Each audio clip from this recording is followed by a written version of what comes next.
네, 오늘은 시 자화상, 윤동주의 자화상 해설을 한번 해보겠습니다.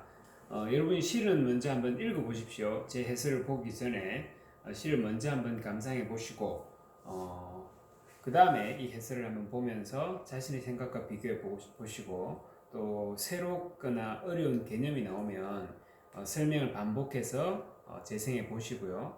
필요하시다면 다른 검색도 해보시고 해서 시는 중요한 개념들이 몇 개 있습니다. 그래서 그냥 제가 여러분들이 안다고 생각하고 그냥 개념들을 사용할 때도 있을 거예요.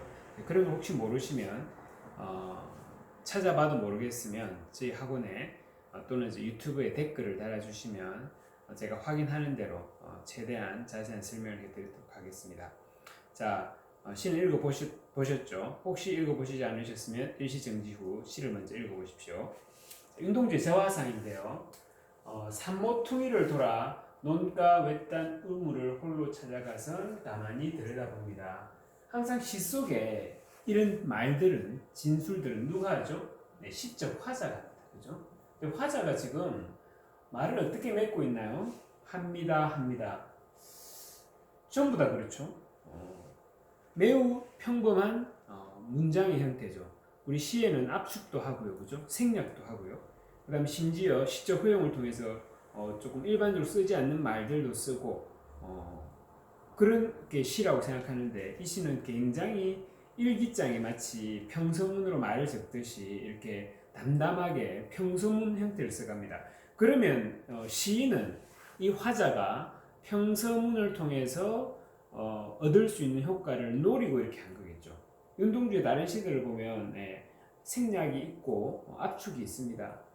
그런데 이제 미시는 그걸 취하지 않았다는 겁니다. 그죠? 그냥 우리가 뭐랄까 공식적인 자리 또는 어른 앞에서 말할 때처럼 습니다체를 써서 이렇게 하고 있거든요. 그래서 이런 부분을 가지고 이런 말들을 할 겁니다. 산문적이다. 산문적이다 반대말이 운문적이다. 이건 시잖아요. 시에서 운문적인 것은 특별할 게 아니죠. 근데 시인데 산문적인 느낌을 주니까 이게 특별해지는 겁니다. 그죠? 산문적인 분위기를 자아내고요. 그 다음에 평서문을 사용하고 있습니다. 그죠? 그래서 평서문을 사용한 산문적인 어조 또는 뭐 어투 이런 걸 통해서 결국 노리는 효과는 성찰적이고 차분하고 담담하고 이런 분위기를 연출한다. 이런 말들과 연계되면 기본적으로 제대로 본 거죠. 됐나요? 자, 그런데 이 화자는 산모퉁이를 돌아 농가 외딴 우물을 홀로 찾아가서는 거기서 뭐 밤을 따거나 감을 따는 게 아니고 가만히 들여다봅니다. 뭘요? 찾아가는 우물이죠. 요즘에 우물을 보기 좀 어려운데 우물을 들여다보면 그 우물을 들여다보는 사람이 보이죠. 그리고 참 이거 경험해본 사람 많은데 좁은 물을 이렇게 들여다보면 이게 자기 보는 각도에 따라서 계속 보여요. 그러니까 왜 좁아서 그거밖에 안 보일 것 같은데 사실은 보는 눈의 각도를 조금 틀면 굉장히 넓은 세계가 있다는 느낌이 들어서 넓은 강에 비친 세상을 보는 것과는 또 다른 느낌을 가집니다. 굉장히 좁은 데를 보기 때문에 깊이 보게 되고 천천히 보게 되고 꼼꼼하게 보게 되죠. 제가 볼 때는 윤동주가 아주 소재를 잘 선택한 것 같습니다. 우물을 통해서 뭘 한다? 자기를 보는 거죠. 우리 이해할 수 있습니다. 그죠? 화자가 찾아가서 자기 우물을 보니까 사실 누구를 보는 거죠? 자기를 보는 겁니다. 됐나요? 그래서 이 우물의 기능이 자기를 돌아보는 성찰을 하게 되는 매개물이 되죠. 자, 그런데 이제 우물 속을 들여다본다는 이야기를 하는데 내가 어떻다는 이야기를 살짝 피합니다. 먼저 뭐가 나온다? 우물 속에는 달이 밝고 저녁이군요. 그죠? 구름이 흐르고 왜 밤하늘에 흰 구름이 떠가는 것도 굉장히 이게 선명하게 보일 수 있습니다. 달이 밝을 때는 하늘이 펼쳐져 있다를 이렇게 감각적으로 표현했죠. 파란 바람이, 자, 바람이 파랗답니다. 이건 할 얘기 따로 있을 것 같고요. 바람이 불고요. 가을이 있습니다. 아, 그렇군요. 전체적으로 가을을 배경으로 한 자연 속에서 화자가 걸어가다가 가을 자연을 자기 이미 느꼈겠죠. 근데 우물 속을 들여다본 건 사실 자기를 보기 위한 행위일 것 같은데 아직 자기 이야기를 하지 않고 그 우물 안에 펼쳐진 이미 자기가 경험하고 있는 현실 세계를 자연의 모습을 가을의 모습을 아름답고 평화롭게 묘사하고 있죠. 역시 이곳에도 습니다. 이 평서문체를 통해서 매우 평화롭고 안정된 분위기를 형성하고 있습니다. 자, 근데 파란 바람이 파랗나요? 자, 다른 질문부터 해볼게요. 우리가 바람을 어떻게 느끼죠? 예, 바람이 어떤 물체를 건드리고 가는 모습을 통해 바람을 느끼면 그 바람은 시각적입니다. 자, 그런데 아무것도 없이 바람을 느끼는 건 뭐죠? 우리 피부, 촉각입니다. 이게 굉장히 어렵습니다. 이걸 잘 놓쳐요. 그렇죠? 그래서 원래 바람이란 소재 자체가 우리가 이 시에서 감각으로 느껴지는 것은 촉각이에요. 근데 그 바람이 어떻다고요? 파란 바람이랍니다. 그럼 이제 파란색이 가져오는 모든 이미지를 다 가져오는 거죠. 그죠? 그 이미지에 대해서, 그러니까 파란색이 어떤 가져오는 느낌을 여기서 특별히 이렇게 한쪽으로 몰아가진 않아요. 전체적으로 평화롭고 아름다운 분위기죠. 자, 근데 중요한 건 촉각으로 느끼는 바람을 파란이라고 수식해서 시각적으로 우리한테 전달하고 있습니다. 맞나요? 파랗고 차갑고가 아니고 파란 바람으로 하나를 합쳐놨죠. 무슨 감각? 예, 공감각적 이미지라고 우리 보통 이야기 많이 하죠. 됐나요? 자, 그리고 자세히 들어가 보면 뭐까지 해야 된다? 우리에게 전달하고 싶은 것은 촉각인데 그걸 어떻게 파랗다라고 전달해서 촉각의 시각화라고까지 정리가 되면 좋겠습니다. 됐나요? 자, 그러니까 다시 한번 정리하면 1년에서 화자가 가을밤을 걸어가고 있는 거죠. 농촌의 외딴 곳을. 그쵸? 가다가 우물을 찾아갔습니다. 우물을 찾아가서 들여다본 거죠. 들여다봤는데 그 우물 속에 정말 놀랍게도 아름답고 평화로운 자연의 모습이 펼쳐져 있는 겁니다. 그럼 누가 보여줄까요? 자기가 보였겠죠. 그리고 그러니까 이 사나이를 이게 병렬하지 않고 한 년을 뗐다는 겁니다. 한량이 있다는 것이고 또는 머뭇거렸다는 것도 보죠. 자기를 제대로 보기가 뭔가 두려움이나 불편함이나 부끄러움이나 뭐 이런 것들이 있다라고 우리가 추론해 볼 수 있습니다. 그렇죠? 여기 병렬하지 않고 그 풍경 속에 자기를 두지 못했죠. 이 사나이를 어디에 우물 속에 보이는 사나이를 풍경과 함께 나란히 병렬하지 못하고 포즈를 주고 내렸습니다. 뭔가 간격이 있다는 겁니다. 다시 한번 말씀드리면 시는 이 행을 그냥 바꾸지 않고요. 연을 그냥 바꾸지 않습니다. 음악적인 이유, 이렇게 의미적인 이유, 여러 이유들을 통해서 시인이 굉장히 의도적으로 행과 연을 배치한다는 것 절대 잊지 마시고요. 뭐가 눈에 띈다? 예, 평화로운 우물 속에 풍경 속에 그 사나이 또는 화자의 모습이 그대로 병치되지 못하고 연을 바꾸어서 나왔다는 겁니다. 됐나요? 자, 그리고 한 사나이가 있습니다. 우리에게 제시했습니다. 이 사나이는 화자 자신일 거란 걸 알 수 있겠는데 그리고 내가 있습니다 하지 않은 것이 독특합니다.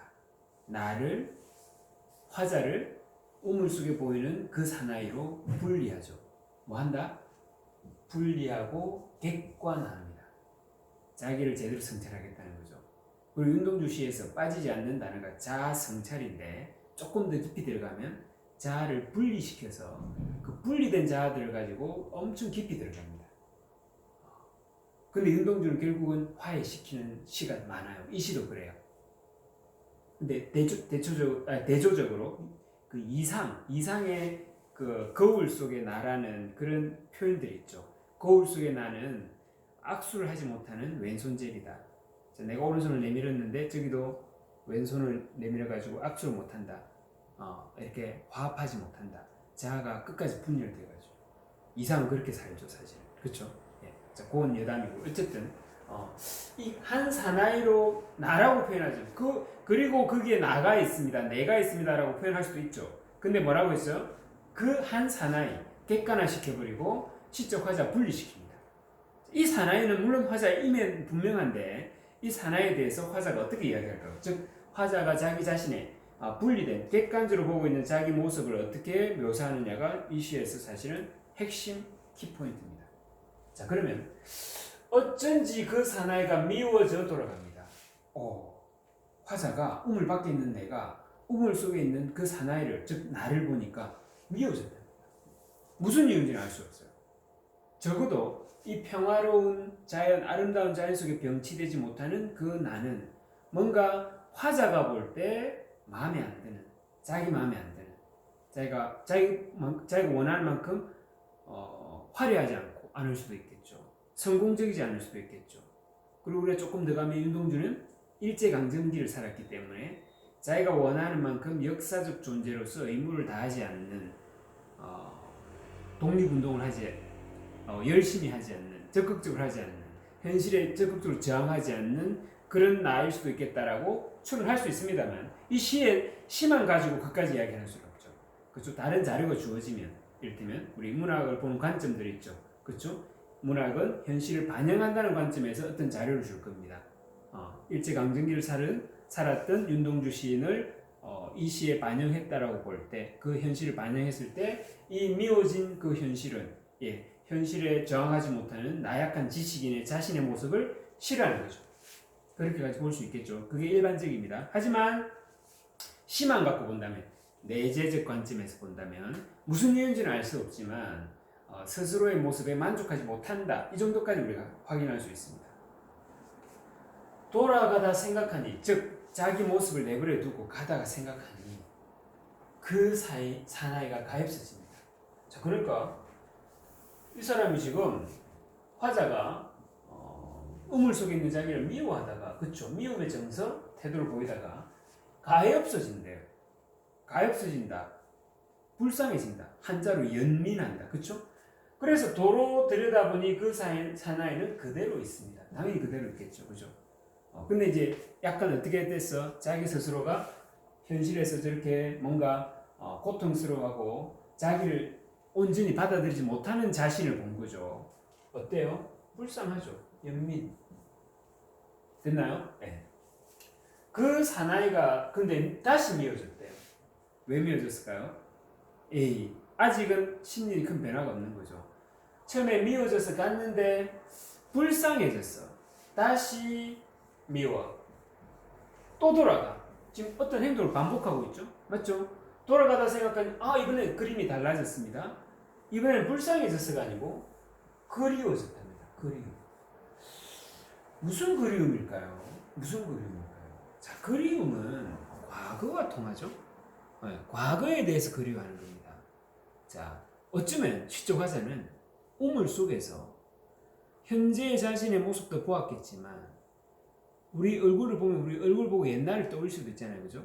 그 과거에 시적 화자가 경험했던 순수의 세계, 마치 이 자연과 같은 순수하고 아름다웠던 자신의 모습을 혹시 보진 않았을까요? 그러니까 그를 그리워한대. 이거는 저 불쌍한 놈, 그렇지만 마음에 안 드는 놈, 그게 아니라 이번에는 정서가 바뀌었어요. 그리움이 되었어요. 그리고 보세요.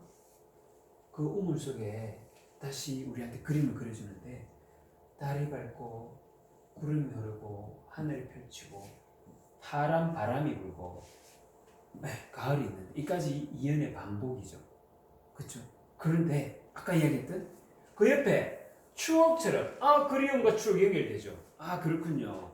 자기가 알고 있는 옛날에 순수한 자신의 모습, 그 사나이가 있습니다. 드디어 현실에 만족하지 못하거나 현실에 대해서 초라해하거나 뭔가 자기 스스로에게 불만스러운 그 자기를 보고 이렇게 싸우지 않고 추억 속에 있는, 그리움 속에 있는 자신의 모습을 발견한 거죠. 갈등이 뭐 되었다? 해소된 겁니다. 자기와 화해한 겁니다. 이해됐나요? 그리고 제가 아까 이야기했죠. 이 연애는 사나이가 없어요. 분리돼서 내려갔는데 마지막 연애는 분리하지 않고 이 아름다운 자연의 모습 속에 옆에다 그대로 병치했죠. 하나가 됐다는 거죠. 무슨 말인지 이해되나요?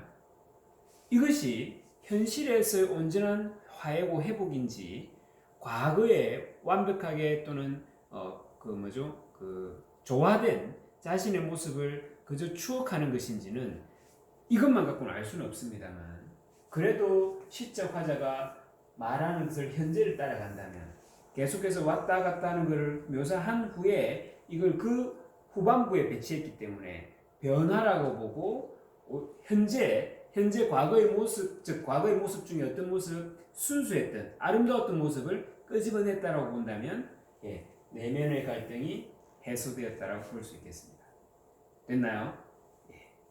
이렇게 해서 본문 해설이고요. 자, 포인트만 몇 개 한번 더 짚어보겠습니다. 늘 나오죠, 그렇죠? 그 이제 시 전체를 한번 뭐 해보시라. 개관해 보면 1, 2년은 우물 속의 평화로운 모습, 풍경이 나오고요. 그 다음 3년에서 자신을 부끄러워하고 미워합니다. 맞나요? 4, 5년에 가면 그 부끄러워하고 미워하던 사람을 뭐 합니까? 불쌍히 여기다가 그리움의 정서로 완전히 바뀌죠. 그래서 추억 속에 순수한 자신의 모습을 그리워하는 것으로 시가 마무리됩니다. 이렇게 정리할 수 있겠죠? 그 다음에 이 시 하면 꼭 나오는 진술들, 요 말들을 정확하게 알면 이 말을 제대로 변주해서 맞는 말인지 이 말을 꼬아서 틀리게 비튼 말인지를 알 수 있는 건데, 요걸 먼저 정확하게 아셔야 돼요. 아까도 제가 계속 이야기하고 있는 건데 평서문을 사용하니까 산문적으로 진술되어 있다. 됐나요? 그 이후에 적당한 말을 붙이면 맞는 말이 될 수도 있고 틀린 말이 될 수도 있습니다. 됐나요? 구체적 행동을 통해 화자의 심리 변화를 형상화했다. 자, 이를테면 나는 나를 불쌍히 여기고 그리워한다. 나와는 있습니다. 그죠? 나와는 있는데 그 앞뒤로 보면 제일 처음부터도 어디 산에 외딴 농가에 가서 우물을 찾아가서 들여다본다. 행동 묘사죠. 그리고 보다가 안에 있는 사나이를 보고 어떻게 해서 가버립니다. 미워져서. 그죠? 가다가 불쌍해서 돌아온다. 물론 불쌍하다, 불쌍히 여긴다는 정서가 직접적인 말이 나오긴 합니다만 더 크게 싸우고 있는 것은 이 사람이 가다가 돌아오고 그리고 다시 들여다보니까 추억 속에 순수한 자기가 보인다라고 행동을. 근데 그것이 우리에게 의미하는 바가 있잖아요. 그죠? 그래서 구체적인 행동은 찾아가서 보고 가다가 돌아오고 다시 발견하고 그 행동을 말해요. 근데 그 속에 뭐죠? 화자의 심리 변화가 아주 이렇게 밀도 있게 형상화되어 있죠.